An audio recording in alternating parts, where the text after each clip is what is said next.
তো এই ভিডিওতে হচ্ছে আমরা এখন দেখব যে আমরা যে ছবিটা প্রথমে আঁকছিলাম, আমরা যে ইন্সপেকশন পিটটা আঁকছি এখানে, সেই ইন্সপেকশন পিটের হচ্ছে লঞ্জিটিউডিনাল ভিউটা আঁকছি। এখন উপর থেকে দেখলে সেটা কেমন দেখতে হবে সেই জিনিসটা হচ্ছে আমরা ড্র করতে চাচ্ছি।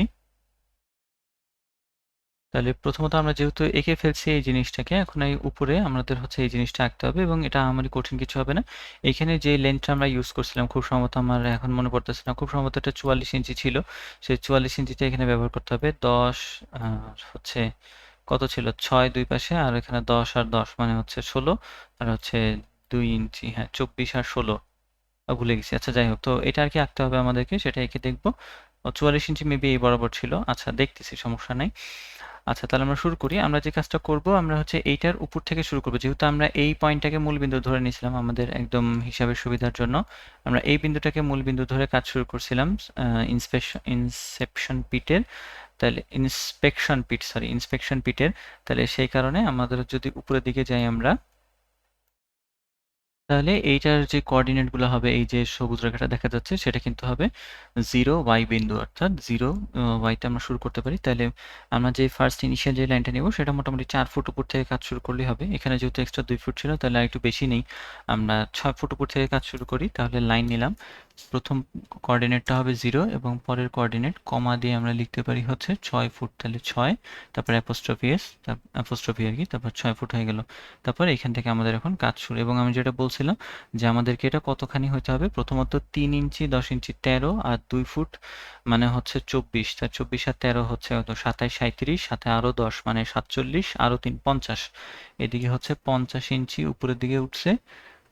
তারপরে হচ্ছে সে কোথায় গেছে, উপরের দিকে কত উঠে, একই রকম ভাবে 3 10 3 10 20, হ্যাঁ এটাও 50, তারপর এই দিক বরাবরও 50, তারপরে সি দিয়ে ক্লোজ করে দিলাম। ঠিক এই জিনিসটাই হচ্ছে অফসেট, আমাদেরকে এবার ভিতরে দিতে হবে 3 ইঞ্চির অফসেট। ভিতরের দিকে আমরা এবার 3 ইঞ্চির একটা অফসেট টানবো। দেখেন এই লাইনটা কিন্তু এই বরাবরই আছে, ঠিকই আছে সবকিছু। হ্যাঁ, আমরা একটু এটা দেখে নিই, এটা কিন্তু আমাদের 4 ফুট 2 ইঞ্চি। এবং এইখানে আমরা দেখতে পাচ্ছি, এইখানেও কিন্তু আমাদের ছিল কিন্তু সেটা 4 ফুট 2 ইঞ্চি। এই যে নিচের অংশটুকু, যে অংশটুকু আছে নিচের এই অংশটুকু কিন্তু 4 ফুট 2 ইঞ্চি, তার মানে আমাদের বরাবর ঠিকই আছে। আচ্ছা এখন আমরা অফসেট নিব হচ্ছে পুরো অবজেক্টটার জন্য। তাহলে পুরো অবজেক্টের জন্য মনে নেই আসলে নেওয়া যাবে কিনা। অফসেট যদি নেই তাহলে 3 ইঞ্চি এর অফসেট ভিতরের দিকে। আচ্ছা হচ্ছে না, ভেঙে ভেঙে আসতেছে। আচ্ছা সমস্যা নেই, যেহেতু আমি ওই যে পলিলাইন দিয়ে আঁকি নেই সেই কারণে এই অবস্থা। পলিলাইন দিয়ে আঁকলে এটা হয়তো ইজিলি চলে আসতো আর কি, কারণ হচ্ছে পলিলাইন হচ্ছে সিঙ্গেল অবজেক্ট হিসেবে জিনিসটাকে ডিটেক্ট করে এবং তখন ওইটার জন্য অফসেট টানলে সেটা হচ্ছে ভিতরের দিকে 3 ইঞ্চি পুরাটুককে সে সংকুচিত করে দিত আর কি, ছোট অংশটা ভিতরেরটা চলে আসতো। আচ্ছা সমস্যা নেই, আমরা ম্যানুয়ালি ট্রিম করে করে করে ফেলতেছি, যেহেতু আমরা পলিলাইন শুরুতে ইউজ করিনি।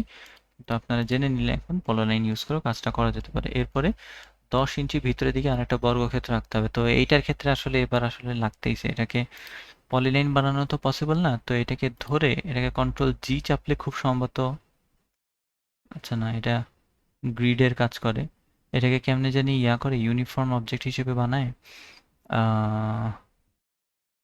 এক্সপ্লোড, আচ্ছা এটা তো অফসেট,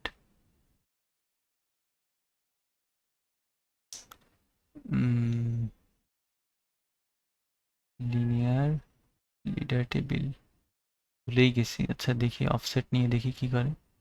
অফসেট যদি নেই, তাহলে অফসেট তো হচ্ছে স্পেসিফাই অফসেট ডিস্টেন্স বলবে। আমরা তো অফসেট ডিস্টেন্স চাচ্ছি এবার 10 ইঞ্চি।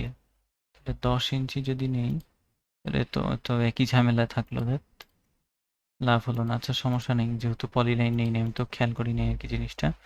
তো অল নিলাম, আবার ট্রিম, তারপরে আবারও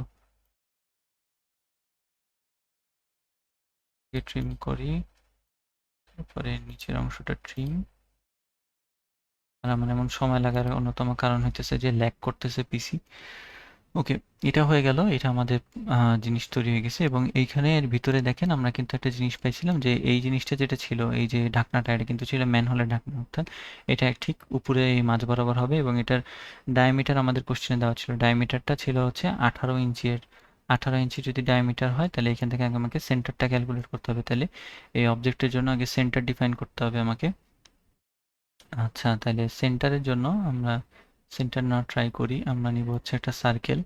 সার্কেল আর কি, সার্কেলের জন্য ডায়ামিটারটা আমরা জানি, তাইলে সেন্টার আর রেডিয়াস দিয়ে করি। সেন্টার আর ডায়ামিটার দিয়ে করা যায়, তাহলে সেন্টার আর ডায়ামিটার নিই। তো সেন্টার আর ডায়ামিটারের জন্য আগে আমাকে এইখান থেকে এই পয়েন্টটাকে খুঁজে বের করতে হবে, মিড পয়েন্টটা। এই যে মিড পয়েন্ট চলে আসছে, তাহলে এইখান থেকে কত 18 ইঞ্চি আমার লাগবে ডায়ামিটার। তাহলে 18 ইঞ্চি ডায়ামিটার দিয়ে দিলাম, হয়ে গেল আমার কাজ। কিন্তু ডায়ামিটারটাকে পরে ভাঙা চিহ্ন দিয়ে করতে হবে, এই জিনিস কিন্তু আমরা জানি। ডায়ামিটারকে পরবর্তীতে আমরা যখন লেয়ার অ্যাড করব তখন এটাকে ভাঙা চিহ্ন দিয়ে দিব, এইখানে যে জিনিসটাকে এটাকে পরবর্তীতে ভাঙা চিহ্ন দিয়ে প্রকাশ করা হবে। তাহলে আমাদের ইন্সপেকশন পিট যেটা ছিল, ইন্সপেকশন পিটের হচ্ছে আমরা টপ ভিউটাকে এঁকে ফেলছি। এরপরে হচ্ছে মাঝ বরাবর এইখান দিয়ে হ্যাচ অ্যাড করতে হবে, যেটা আমাদের কোশ্চেনে দেওয়া ছিল। এখান দিয়ে হ্যাচ অ্যাড করার কাজ আছে এবং এটাকে ভাঙা চিহ্ন দিয়ে দেখানোর কাজ আছে, এটা আমরা একদম শেষের দিকে করব। তো আপাতত এই ভিডিওটা এই পর্যন্তই। পরের ভিডিওতে আমরা হচ্ছে এই জিনিসটা আঁকার চেষ্টা করব, আমাদের যেটা এখানে ছিল সেপটিক ট্যাঙ্ক। সেপটিক ট্যাঙ্কের টপ ভিউ যেটা, সেটা হচ্ছে আমরা পরের ভিডিওতে আঁকবো। So hang in their, watch the next video. Tata.